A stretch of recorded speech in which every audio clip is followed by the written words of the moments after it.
हाँ, जैसे कि इस एपिसोड में आज हम देखने वाले कि बेंटिनेशन के ओमनिट्रिक्स से भी पावरफुल डिवाइस और उसके बाद उन सबके सामने ऐसा एलियंस आता है जो एलियन एक्स से भी खतरनाक और पावरफुल एलियंस है। तुम सभी लोग को पता है कि एलियन एक्स सबसे पावरफुल एलियंस है, तो हमें इस एपिसोड में बस एक खिलौना है जो ओमनिट्रिक्स के बराबर की लेवल की है। तो तुम सभी लोग जान सकते हो कि ये एलियंस ही कितना पावरफुल होंगे। तो इसमें क्या क्या होगी पूरे एपिसोड देखेंगे, तो इस एपिसोड को बिल्कुल भी मिस मत करना। तो अब एपिसोड की तरफ बढ़ते हैं। एपिसोड की शुरुआत में हमें बेन गोइन केविन को देखते हैं जो उन सभी लोग उसी डिवाइस को ढूंढ रहे हैं जो लेवल 20 से प्लस है, यानी कि ओमनिट्रिक्स से भी पावरफुल डिवाइस है। अब उन सभी लोग इसी चीज को रात से ढूंढ रहे हैं लेकिन उन सबको नहीं मिलता। इसमें केविन बताता है कि ये डिवाइस इतना पावरफुल है कि ओमनिट्रिक्स से भी ज्यादा पावरफुल हो सकता है। अब ग्वेंटिनेशन केविन को कार रोकने के लिए कहती है और उन सभी लोग बाहर निकलते हैं। अब ग्वेंटिनेशन अपनी मेना पावर को यूज करके जमीन की तरफ फेंक देती है, जिसके बाद इन सारी मेना पावर फैलने लगते हैं और इसी के दौरान हमें देखने को मिलती है वो डिवाइस एक चमकती है तरह। अब उन सभी लोग जान गए कि वो डिवाइस किधर है और इसीलिए वहीं पर पहुंच जाते हैं, जिसके बाद हमें देखने को मिलती है एक बॉक्स जैसा जो चमक रही थी, जिसको देख के उन सभी लोग हैरान होते हैं और पूछते हैं कि आखिर ये क्या हो सकता है। लेकिन केविन भी इसके बारे में कोई नहीं जानता था क्योंकि केविन ने भी इस चीज को पहली बार देखा है। वहाँ पर सीधे बेंटिनेशन सामने जाता है और बताता है कि ये चीज है क्या और उसको टच करता है। वो टच करने के बाद ही वो चीज एक्टिवेट होती है, जिससे वहाँ पर एक रोशनी निकल जाती है और यहाँ पर बेंटिनेशन की शक्ल बना लेता है। अब यहाँ पर दो बेंटिनेशन है। जो डिवाइस था वो बेंटिनेशन की रूप ले चुका था और उसके पास ओमनिट्रिक्स भी है, यानी कि अब बेन की पूरी कॉपी तो कर लिया इस डिवाइस ने और ओमनिट्रिक्स को भी कॉपी कर लिया। तो एक भी खतरनाक डिवाइस है। बेन गोइन और केविन को एक सबसे बड़े खतरा निकल चुका है कि ओमनिट्रिक्स एक एलियंस के पास है। अब यहाँ पर बेंटिनेशन सामने जाता है और उसी अपने शकल को यहाँ कहता है कि तुम कौन हो और तुम कहाँ से आए हो। अब इसी बात को वो रोबोट भी यहाँ पर रिपीट कर देता है, हो तुम और कहाँ से आए हो। जिसको सुन के बेंटिनेशन काफी गुस्सा होता है क्योंकि बेंटिनेशन के शक्ल लिया है और उसके बाद भी बेंटिनेशन की नकल कर रहा है। तो इसमें बेन को काफी गुस्सा आता है। अब पीछे से केविन भी वहां पर पहुंच जाता है, कहता है कि शायद ये सबसे बड़ी बात है क्योंकि एक ये रोबोट है। लेकिन वो फिर से ट्रांसफॉर्म होता है केविन के रूप में और केविन ने जो भी बात बताई वो फिर से रिपीट करने लगता है। यहाँ से हम एक जान सकते हैं कि एक एलियन टेक्नोलॉजी जो किसी का भी रूप ले सकता है और किसी का रूप को कॉपी कर सकता है। अब इस बात से केविन को काफी गुस्सा आता है। अब उसको बताने लगता है कि तुमने अगर फिर से यही वर्ड निकाला तो मैं तुम्हें मारूंगा, और फिर से यही बात रिपीट कर देता है, जिसमें केविन को गुस्सा आता है और उसको एक पंच मारता है। अब इसके बदले में वो डिवाइस भी उसी को एक पंच मार देता है, यानी कि उन सभी लोग जो भी कर रहे हैं इसी का कॉपी या नकल वो कर रहा है। ये देख के ग्वेन और बेंटिनेशन भी हैरान होते हैं, जिसके बाद कहते हैं कि अब तो ये तो हद हो गई क्योंकि ऐसे हम सभी लोग को मार नहीं सकता। और बेंटिनेशन एलियंस में ट्रांसफॉर्म होने लगता है, लेकिन वो डिवाइस भी बेंटिनेशन की रूप लेके वो भी एलियंस में ट्रांसफॉर्म हो जाता है। जिसके बाद अब बेन और वो एलियंस दोनों ही ह्यूमंगोसॉर में ट्रांसफॉर्म होते हैं, जिसको देख के अब भी उन सभी लोग हैरान होते कि आखिर ये डिवाइस इतना ताकतवर कैसे हो सकता है जो किसी का भी कॉपी कर सकता है और ओमनिट्रिक्स का भी। अब दोनों ही ह्यूमंगोसॉर में ट्रांसफॉर्म हुए थे, तो बेन को काफी गुस्सा आता है और उसको 2-3 पंच मार देता है।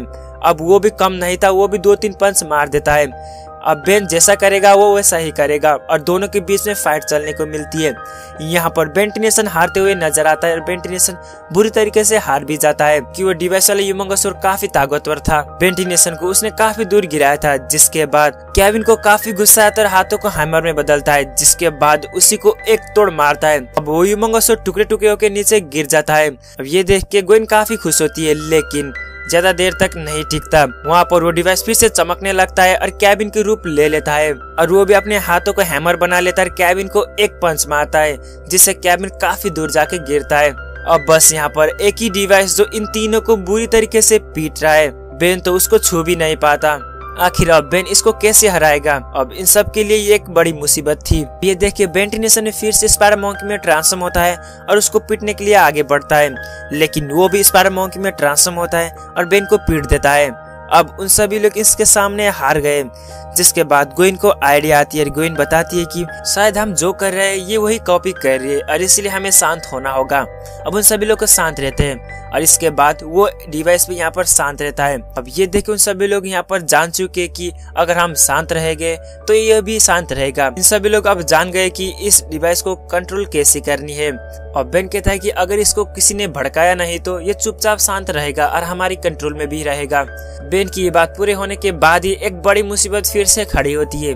पीछे से एयरशिप यहाँ पर नीचे गिरते हैं और 2 क्लोन यहाँ पर बाहर आते हैं जो एक खतरनाक विलन भी है। बीटलबोदस उन सब के सामने पहुंच जाते हैं, जिसके बाद उन सभी लोग कहते हैं कि बेन गुइन कैबिन तुम सभी लोग रुक जाओ, ये हमारा है तो हमें इसको वापस करना ही होगा।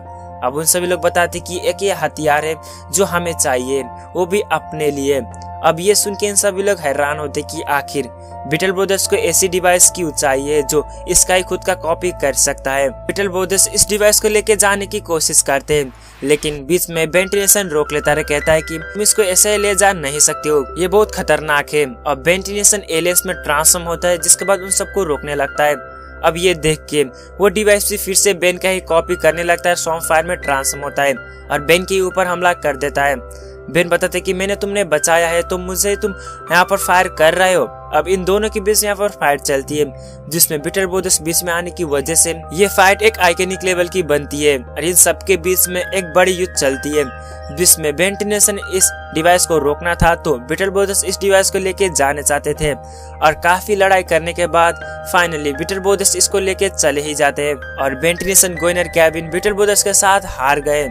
अब इस बार से उन सभी लोग यहाँ से चले जाते हैं, जिसके बाद हमें दूसरी तरफ दिखाया जाता है गोइन, बेन और कैबिन बैठे होते हैं और उन सभी लोग मिस्टर स्मूदी पी रहे होते हैं। इसमें बेन बताते हैं कि हम इतने भी कमजोर नहीं है जो बीटलबोदस से हार गए, लेकिन कैबिन बताता है कि ये मुसीबत तो टल गई ना, क्योंकि ये मुझे काफी डर लग रहा था, क्योंकि ये तुम्हारा ओमेटिक से भी पावरफुल डिवाइस है तो तुम इसको हरा कभी भी नहीं सकते हो। यहाँ से हम जान सकते हैं कि वेंटिलेशन इस डिवाइस को हरा नहीं सकता, तो तुम सोच सकते हो कि कितना पावरफुल होगा। सब लोग कह रहे थे कि मुसीबत टल गई, लेकिन ये मुसीबत टला नहीं था, फिर से दोबारा आया था। बीटलबोदस वहीं पर पहुंच जाते हैं, जिसके बाद वही डिवाइस को लेके यहाँ पर पहुंच चुके थे जो अब एक खतरनाक उन सभी लोगों ने बनाया था और ये सब ने इसको भड़काया था। अब वो डिवाइस यहाँ पर आने के बाद ही पूरी अर्थ की तरफ यहाँ पर हमला करना स्टार्ट करता है और सारी घर और बिल्डिंगों को तोड़ने लगता है, जिसको देख इन सभी लोग को काफी गुस्सा आता है। अब बीटलबोदस वहाँ पर पहुँचने के बाद कहते हैं कि हमने इसको एक युद्ध की आर्मी की तरह ट्रेन किया जो अब तुम्हारी पूरी प्लानेट को खत्म कर देगा। ये सुन के उन सभी लोग हैरान होते हैं, कहते कि तुम ऐसा नहीं कर सकते हो। अब बेन को उस डिवाइस से अर्थ को बचाने के लिए उसके साथ भिड़ना पड़ेगा और बेन भी एलियंस में ट्रांसफॉर्म होके उसके साथ लड़ाई करता है। वो डिवाइस ऐसा बन गया था कि वेंटिलेशन के सारी एलियंस की कॉपी कर रहा था और सारी एलियंस की पावर अब उसके पास भी है। अब यहाँ पर इन सब के बीच में एक लड़ाई होती है, जिसमें वेंटिलेशन उस डिवाइस को रोकने की काफी कोशिश करता है, लेकिन वेंटिलेशन के काफी एलियंस की पावर उसके पास होने की वजह से वो उसको जीत नहीं पाता और बेन काफी पिटाई भी खा रहा होता है। और बीटलबोदस इस यहाँ पर मुसीबत को छोड़ के यहाँ से भाग जाते हैं। अब वो डिवाइस बस यहाँ पर आया था जो उन सभी लोगों को हमला करता है और वो भटक भी गया है और सभी लोगों को वह मारना चाहता है। बेन, गोइन और कैबिन एक टीममेट की तरह यहाँ पर उसके साथ लड़ाई करने की कोशिश करते हैं, लेकिन कुछ फायदा नहीं होता, उन सबको हरा रहा होता है। इन सभी लोग जीत नहीं पाते और इसीलिए कैबिन बताते कि शायद इसकी पावर सोर्स को अगर हमने बंद कर दी तो ये पूरी तरीके से यहाँ पर बंद होगा। अब ऐसा ही करने लगते हैं कि उन सभी लोग जीतने की कोई उम्मीद नहीं थी। कैबिन जाता है उसे एलियंस के चेस्ट पर यहाँ पर मारने लगता है ताकि वो चमकीली चीज बाहर निकल सके, लेकिन उससे कोई फायदा नहीं होता और वो कैबिन को बुरी तरह से पीट के यहाँ से फेंक देता है। जिसके बाद वेंटिलेशन यहाँ पर लॉर्ड स्टार में ट्रांसफॉर्म होता है और अपनी मैग्नेट को यूज करते हुए उसको अपने छाती की तरफ चीरने लगता है। यहाँ पर उसको काफी मुसीबत झेलनी पड़ रही थी।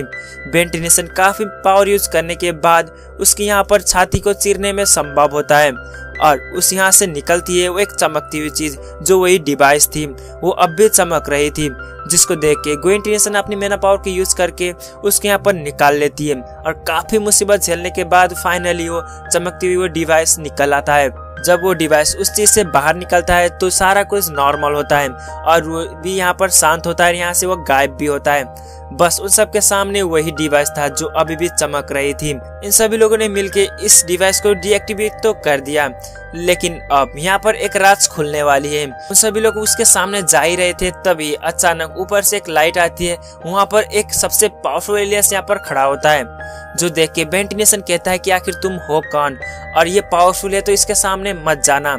अब वो एलियंस अपने नाम बताता है कि हम एक नालजियन हैं, हम 5th डिमेंशन से आए हैं। तो बेन को अब भी लगता था कि बस 3 डिमेंशन ही है, लेकिन वो बताते कि 5 डिमेंशन है और तुम काफी कुछ नहीं जानते। लेकिन वो ये बात कह देते हैं कि लेकिन तुम जल्दी इन सब के बारे में जान जाओगे, तो हमें आगे इसके बारे में और डिटेल से बताया जाएगा, क्योंकि यहाँ से कुछ अलग से टाइमलाइन निकलने वाली है। वो नालजियन बताते कि ये कोई हथियार नहीं है, ये बस एक खिलौना है। अब ये सुन के सभी लोग हैरान होते हैं। अब नालजियन बताता है कि हम एक पिकनिक में गए थे, तो ये खिलौना मेरी बैटरी से नीचे गिर गई। मैंने इसको काफी ढूंढने की कोशिश करी, लेकिन नहीं मिला, बस यहाँ पर मिली। अब वो अपनी पावर को यूज करके उसको यहाँ पर ठीक कर देते हैं, जिसके बाद बताते हैं कि शायद तुम लोगों को इस खिलौने से काफी दुख दिया है ना, तो इसके लिए मैं माफी चाहता हूँ। जब नालजियन बस एक बच्चे के खिलौना बताता है तो इन सभी लोग हैरान होते हैं, क्योंकि एक बच्चे को खिलौना है जो बेंटिनेशन को भारी पड़ा था और इन तीनों को हरा दिया था। तो तुम समझ सकते हो कि अगर इन लोगों को डिवाइस होगी और पावर टेक्नोलॉजी होगी तो कितना ताकतवर होगी। अब इसको लेके यहाँ से वो चला जाता है, जिसके बाद बेंटिनेशन गोइनर कैबिन तो अब भी हैरान है कि हम अब तक पूरी दिन भर जिस डिवाइस के साथ लड़ रहे थे तो वो बस एक बच्चे का खिलौना है जो अभी छोटी है। यानी कि इन 5 डिमेंशन के लोग कितना पावरफुल है हम यहाँ से जान सकते हैं। तो इस हम अंदाजा लगा सकते हैं शायद एलियन से भी पावरफुल हो सकते हैं, बस एक अंदाजा ही है। तो इसी के साथ ये एपिसोड भी खत्म होती है और इसके अगला वाला एपिसोड में हमें और भी काफी कुछ देखने को मिलने वाली है, जो बेंटेन यूनिवर्स में काफी चेंज करके ही रहेगा। हमने ओमनिट्रिक्स से भी पावरफुल डिवाइस तो देखने को मिल चुके हैं, तो इसके बारे में तुम सबको क्या राय है और तुम सभी लोग बताओ क्या एलियन एक्स से ये बेटर है या नहीं और ओमनिट्रिक्स से ज्यादा पावरफुल है या नहीं। तुम सभी लोग प्यारा सा कमेंट करना और अपनी ओपिनियन नीचे कमेंट में जरूर से बताना।